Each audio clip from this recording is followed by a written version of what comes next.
Je suis né en 1983 à Eisleben, en Allemagne. C'était une période très sombre de l'histoire, une période de désolation et d'épidémie. Une peste pouvait anéantir un village entier en quelques jours. L'Église romaine dominait depuis plus de 1000 ans et c'était l'institution la plus puissante sur Terre. Les règles et les lois de l'Église imprégnaient tous les aspects de la vie. Elle jugeait quelle naissance était légitime, quel mariage était légaux et quel testament serait valable. Et ces règles ne s'appliquaient pas seulement aux fidèles de l'Église, mais toute personne de la communauté y était soumise. L'Église enseignait que le pape était le représentant de Dieu sur terre et, en tant que tel, lui seul pouvait parler au nom de Dieu. Et l'Église ordonnait une obéissance indiscutable. Une chose est sûre, les hommes et les femmes de l'époque ne doutaient pas du monde surnaturel. Mais croyant que le monde lui-même était divisé, il y avait des saints et il y avait des démons. Il y avait Dieu et il y avait le diable. Et le diable pouvait se déguiser en ange de lumière. La plupart croyaient que les bois, les vents et les eaux étaient peuplés de gnomes, d'elfes, de fées, de sirènes, hommes ou femmes, de lutins, de sorcières et d'esprits sinistres qui déclencheraient des tempêtes et des inondations et la peste et séduisaient l'humanité pour l'attirer vers le péché et la mélancolie, et empêchant les gens à jamais d'être un jour secourus de cette absurdité. L'Église romaine avait restreint l'accès aux Bibles et seuls les prêtres avaient la permission d'enseigner. Les gens du peuple n'avaient même pas le droit de lire des Bibles dans leur propre langue. D'ailleurs, lorsque j'étudiais à l'université d'Erfurt, j'ai vu une Bible entière pour la première fois. Elle était écrite en latin et enchaînée à un bureau. Et j'ai été stupéfait de constater qu'elle contenait beaucoup plus de livres que ceux que j'ai lus dans les églises. J'ai prié, demandant à Dieu, dans sa grande miséricorde, de m'accorder la faveur de posséder un exemplaire de ce merveilleux livre. Les enfants étaient élevés dans la plus grande discipline et mon éducation était très stricte. Un jour, ma mère m'a donné un coup de bâton jusqu'au sang pour avoir volé une noix. Une fois, mon père m'a fouetté au point où je me suis enfui et j'ai ressenti de la colère envers lui, jusqu'à ce qu'il se mette en peine pour que je revienne. Cette discipline stricte était également appliquée à l'école. En une seule matinée, j'ai reçu 15 coups de bâton pour rien du tout. La discipline instaurée par mes parents et mes professeurs n'a en rien contribué à mon assurance ou à mon estime de soi. Bien au contraire, je ne pouvais jamais être à la hauteur des exigences. Ce régime de correction et de punition auquel j'étais si lourdement soumis se reflétait dans ce qu'on m'enseignait de Dieu. J'en suis venu à percevoir Dieu comme un personnage en colère qui jugeait les gens. J'étais saturé d'idées nocives depuis l'enfance, de sorte que j'étais terrifié et que je pâlissais à la seule mention du nom de Christ, parce que j'étais persuadé qu'il était un juge. Je ne me voyais comme rien de plus qu'une créature faible et pécheresse, s'efforçant de faire ce qu'il faut pour plaire à mes parents, mes instituteurs et Dieu. Mon autocondamnation a été intensifiée par l'enseignement de l'Église, selon lequel, si vous ne confessez pas chacun de vos péchés, vous serez soumis à de graves tourments et sévices dans un purgatoire éternel. L'Église enseignait également qu'aucune personne sensée n'attendrait son lit de mort pour faire acte de contrition et faire appel à la grâce. Du début à la fin, la seule voie sûre était de se saisir de toutes les aides que l'Église avait à offrir. Sacrements, pèlerinages, indulgences, intercession des saints. Pourtant, il était idiot de ne compter que sur les bons offices des intercesseurs célestes si l'on n'avait rien fait au préalable pour s'assurer de leur faveur. J'aspirais à ce que Dieu m'accepte et sauve mon âme. Et comme l'aspiration essentielle du cœur de l'homme est d'être juste aux yeux de Dieu, ma quête la plus intime était: que dois-je faire pour être sauvé? Ce que je croyais être un appel du ciel, à 22 ans, j'ai rejoint l'un des ordres les plus stricts de la vie monastique, les Augustins. Et j'ai été soumis aux rigueurs de la vie cloîtrée, au renoncement à sa propre volonté, à une alimentation avec des restrictions, à des vêtements bruts, à des veilles de nuit et à des travaux de jour, à la mortification de la chair, à l'opprobre de la pauvreté, à la honte de la mendicité et du dégoût de la vie cloîtrée. Mon besoin le plus intense était de faire la paix avec Dieu, gagner son pardon et être admis au paradis à ma mort. Chaque bonne œuvre qu'un homme puisse accomplir pour obtenir le salut, j'étais résolu à l'accomplir. Je jeûnais, parfois 3 jours de suite sans manger une miette. Les saisons de jeûne étaient plus réconfortantes pour moi que celles du festin. Au-delà de ce qui était exigé de moi, j'ai jeté mes couvertures et j'ai failli mourir de froid. Par moments, j'étais fier de ma sainteté et je disais: « Je n'ai rien fait de mal aujourd'hui. » Puis je me demandais: « As-tu suffisamment jeûné? Es-tu suffisamment pauvre? » Pour gagner la faveur de Dieu, j'étais très doué pour confesser mes péchés. Je me confessais fréquemment, souvent, tous les jours, et même pendant 6 heures en une seule fois. Chaque péché, pour être absous, devait être confessé. Je fouillais mon âme,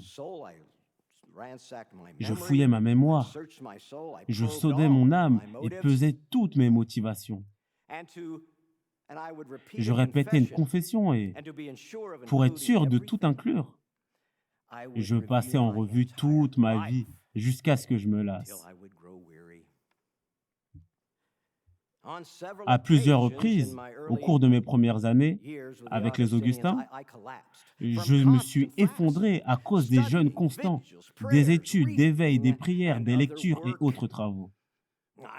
J'étais un bon moine et j'observais la règle de mon ordre si strictement que je peux dire que si jamais un moine devait aller au ciel par sa vie de moine, ce serait bien moi. Bien que je vécusse comme un moine sans reproche, je sentais que j'étais un pécheur devant Dieu. Je ne pouvais pas croire qu'il fût apaisé par ma satisfaction. Je n'aimais pas, oui, je haïssais le Dieu juste qui punit les pécheurs. Et secrètement, si ce n'est pas blasphématoire, j'étais en colère contre Dieu. En 1510, j'ai été récompensé quand on m'a confié la tâche de me rendre à Rome pour adresser à la hiérarchie de l'Église plusieurs questions administratives concernant l'ordre des Augustins. Il ne s'agissait pas d'un simple voyage, mais d'un pèlerinage. Et, en tant que tel, mon compagnon et moi avons parcouru les 7 semaines, soit environ 1200 kilomètres à pied. Je n'avais jamais été à Rome, et mon cœur s'attendait à ce que le voyage dans la ville sainte apporte le soulagement tant attendu du salon et de la paix avec Dieu. Mais ce ne fut pas le cas. Nous avons vu des foules de pèlerins en route pour Rome, s'arrêtant pour prier, adorer, voir les différentes reliques où restent des saints et des martyrs. En regardant ou en achetant des reliques, les visiteurs pouvaient bénéficier d'un congé du purgatoire pour eux-mêmes ou pour leurs proches, des objets divers, des pièces du buisson ardent de Moïse, aux pièces de monnaie reçues par Judas pour avoir trahi Jésus-Christ, ou encore des cheveux de Saint Jean, ou même un morceau de paille provenant du berceau du Christ. Sur les marches du Sancta Sanctorium à Rome, je me suis joint à de nombreux pèlerins pour gravir à genoux les 28 marches jusqu'au sommet, dans l'espoir d'accumuler d'autres nombreux bienfaits accordés à un adorateur fidèle. Très épuisé, je me suis levé et j'ai soudainement été frappé par le soupçon que ce que je venais d'accomplir avait été complètement futile. Je me suis demandé, qui sait s'il en est ainsi? À ce stade, je commençais à douter du fait qu'un chrétien puisse sauver une âme, la sienne ou celle d'un être cher, simplement en visitant les sanctuaires et en payant la dîme à l'église. J'ai eu un grand mentor spirituel et un ami du nom de Dr Staupitz.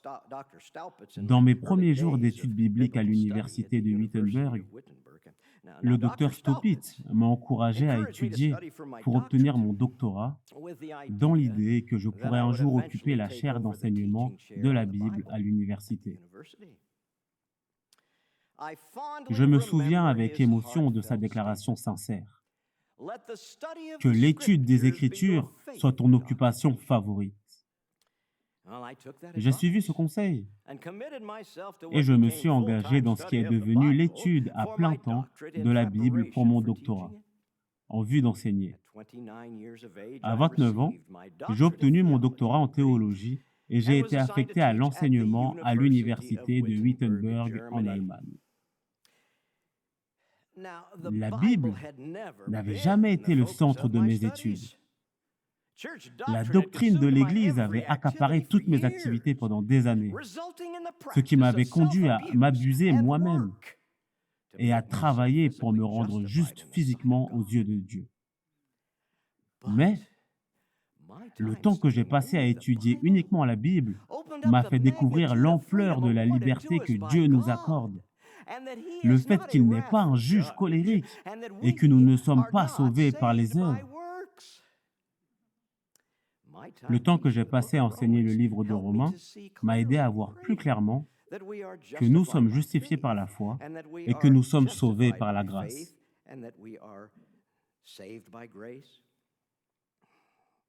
Le verset 17 du premier chapitre de Romains dit « Parce qu'en lui est révélée la justice de Dieu par la foi et pour la foi.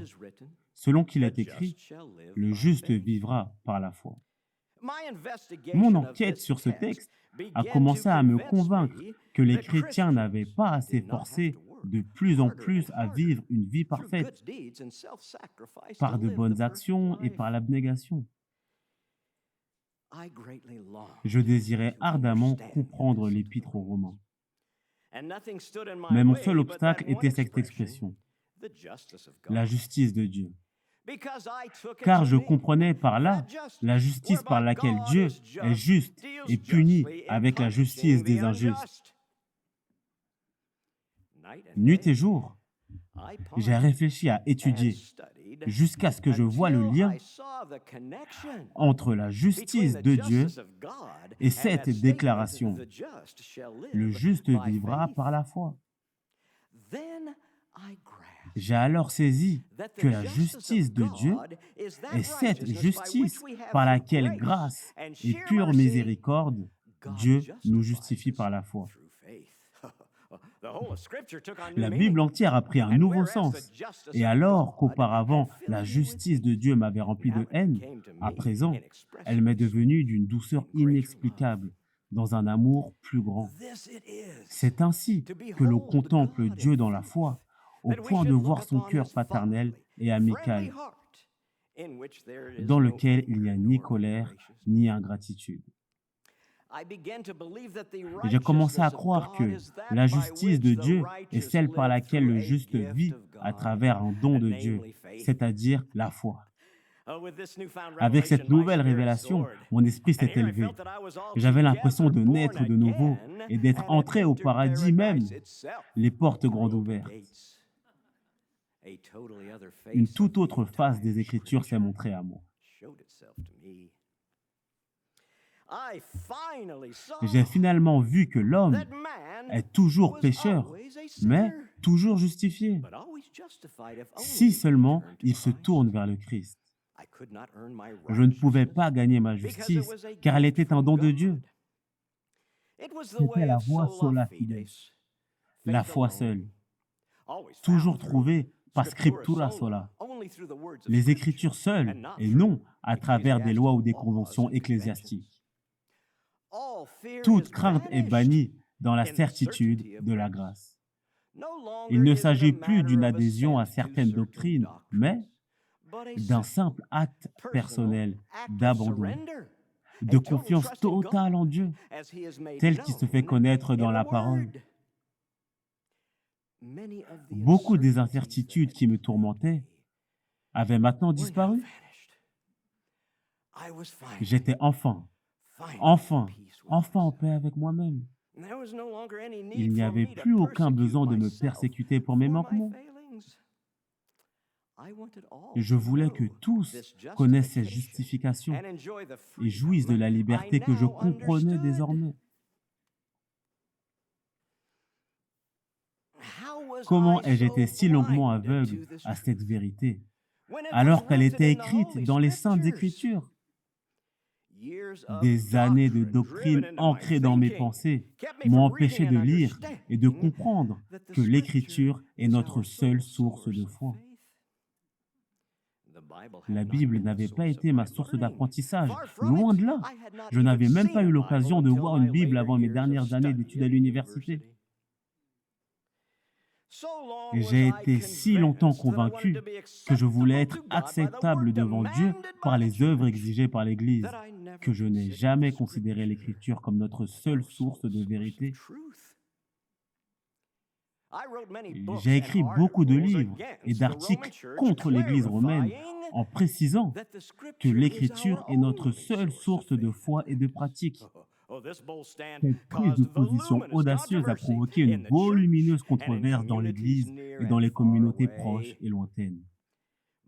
Mon intention n'a jamais été de perturber l'ordre social de nos communautés. Je voulais simplement que tous les gens se tournent vers les Écritures seules. Les Écritures sont la norme à laquelle tous les hommes peuvent comparer leur environnement. L'homme peut désormais être indépendant devant Dieu en croyant la parole de Dieu. En lui, nous avons la vie, le mouvement et l'être. Sans Dieu, tout n'est que néant. Où fuirais-je loin de ta face? Si je monte aux cieux, tu y es. Si je me couche au séjour des morts, t'y voilà. Mais qui comprend cela? Seule la foi et l'esprit.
Nous avons été justifiés. Nous avons été affranchis. Et nous pouvons endurer.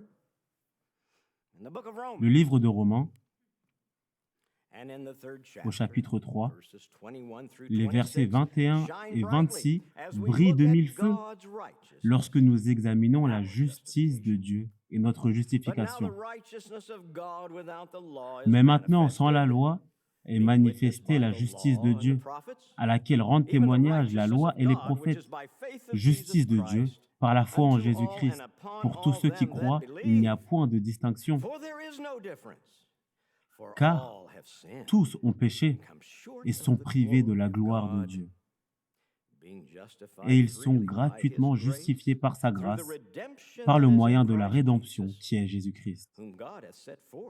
C'est lui que Dieu a destiné, par son sang, à être, pour ceux qui croiraient, victime propitiatoire afin de montrer sa justice, parce qu'il avait laissé impunis les péchés commis auparavant, au temps de sa patience, afin, dis-je, de montrer sa justice dans le temps présent, de manière à être juste, tout en justifiant celui qui a la foi en Jésus.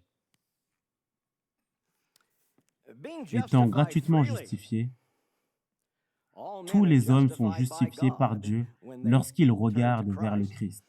Oui, c'est Dieu qui juge, mais il nous a jugés justes par les accomplissements de Jésus-Christ.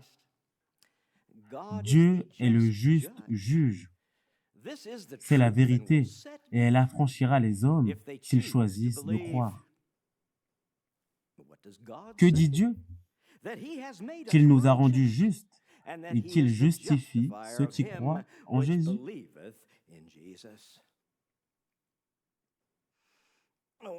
Et qu'ai-je reçu pour avoir dévoilé cette vérité? J'ai été marqué comme hérétique de l'Église et qualifié de mutin. Les autorités ont donné l'ordre d'attaquer et de renverser mes amis, partisans, mécènes, soutiens et sympathisants, et de confisquer leurs biens. Un décret a été établi pour interdire d'acheter, vendre, conserver, copier ou imprimer mes écrits, et tous mes documents imprimés devaient être brûlés et complètement détruits. Tout ce que je désirais était que les hommes soient unis autour des Écritures, en comprenant que la justification est reçue et comprise par les Écritures seules. Nous croyons et embrassons la vérité, selon laquelle nous avons été justifiés par Dieu.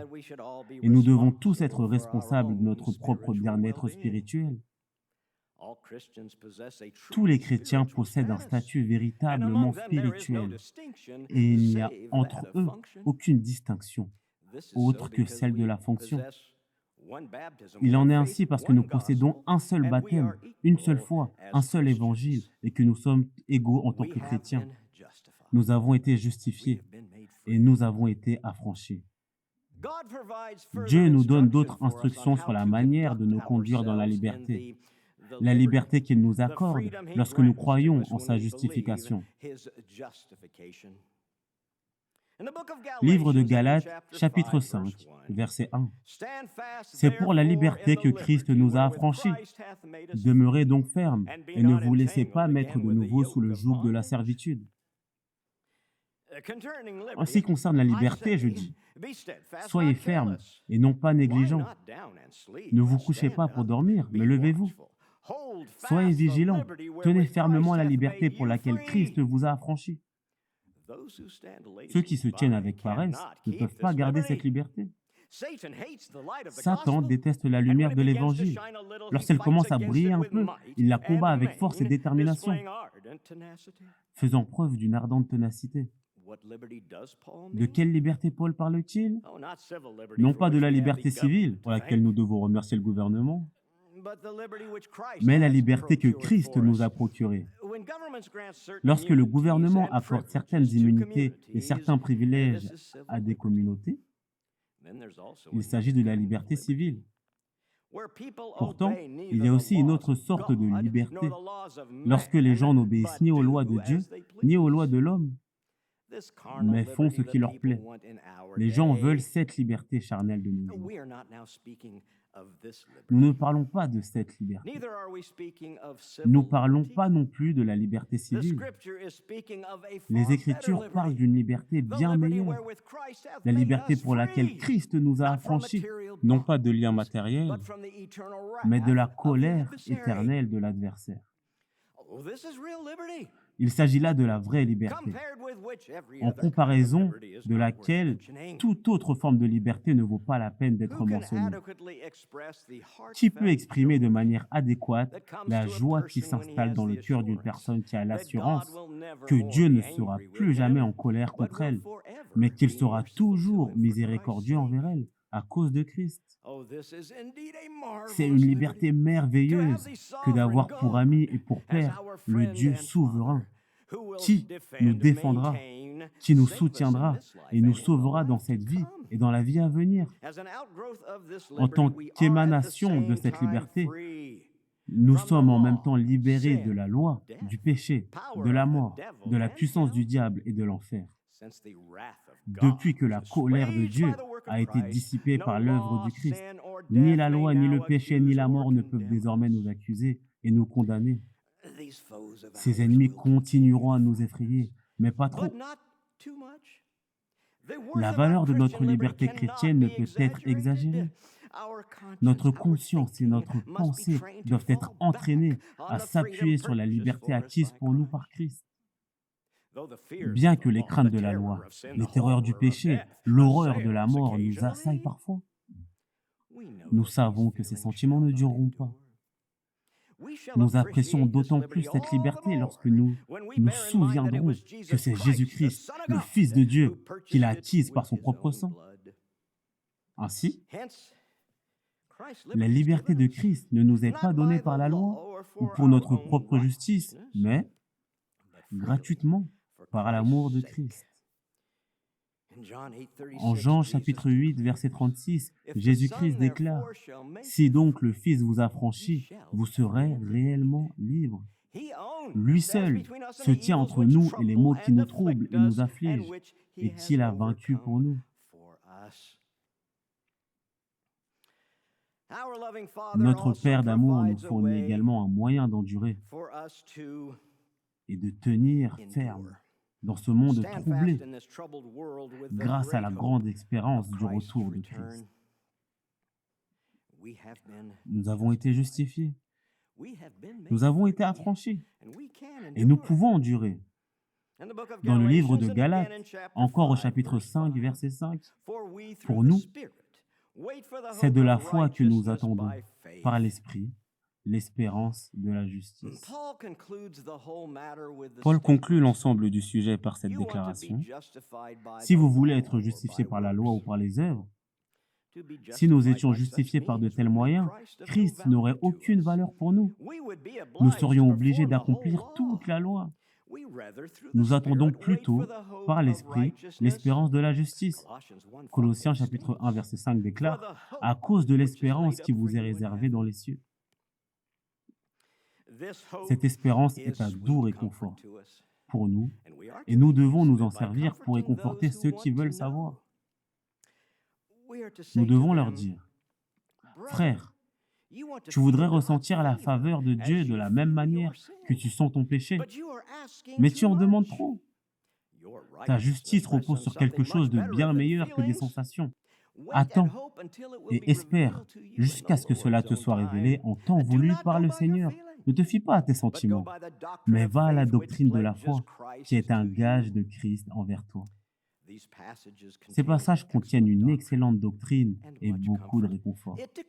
Ils déclarent que nous sommes justifiés, non par les œuvres, les sacrifices ou les cérémonies, mais par Christ seul.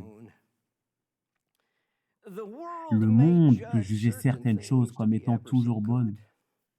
Sans Christ, elles sont toutes fausses. La loi et les bonnes œuvres sont charnelles. Nous sommes au-dessus de ces choses.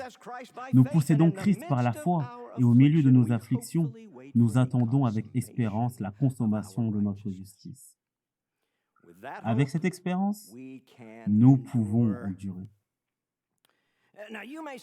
Maintenant, vous pouvez dire, le problème est que je ne me sens pas juste. Vous ne devez pas vous sentir, mais croire. Si vous ne croyez pas que vous êtes juste, vous faites un grand tort à Christ, car il vous a purifié par le baptême de la régénération. Il est mort pour vous, afin que par lui vous puissiez obtenir la justice et la vie éternelle. Nous avons été justifiés. Nous avons été affranchis. Et nous ne sommes pas seuls pour combattre notre ennemi qui nous empêcherait d'embrasser cette vérité si magnifiquement exposée dans les Écritures. Alors que les tempêtes de la vie tentent de nous entourer de doutes, Dieu est là pour nous abriter. Au psaume 46, nous sommes grandement assurés de la sécurité que notre Père nous procure. Dieu est pour nous un refuge et un appui, un secours qui ne manque jamais dans la détresse. C'est pourquoi nous sommes sans crainte quand la terre est bouleversée et que les montagnes chancellent au cœur des mers. Quand les flots de la mer mugissent, écument, se soulèvent jusqu'à faire tomber les montagnes. Quant à moi, même si j'ai été condamné comme hérétique et que je suis devenu un homme traqué, Dieu m'a protégé. J'ai continué à vivre une vie bien remplie avec une femme et 6 enfants. J'ai continué de prêcher, de donner des conférences, conseiller et écrire. Et je n'ai jamais eu le désir de fonder une congrégation. Je me souviens du grand amour de Dieu pour nous, tel qu'il est décrit en Psaume 18, des versets 2 à 4.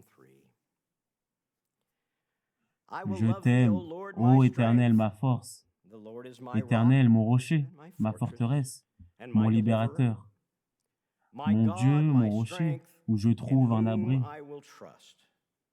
mon bouclier, la force qui me sauve, ma haute retraite. Je m'écrie, loué soit l'Éternel, et je suis délivré de mes ennemis.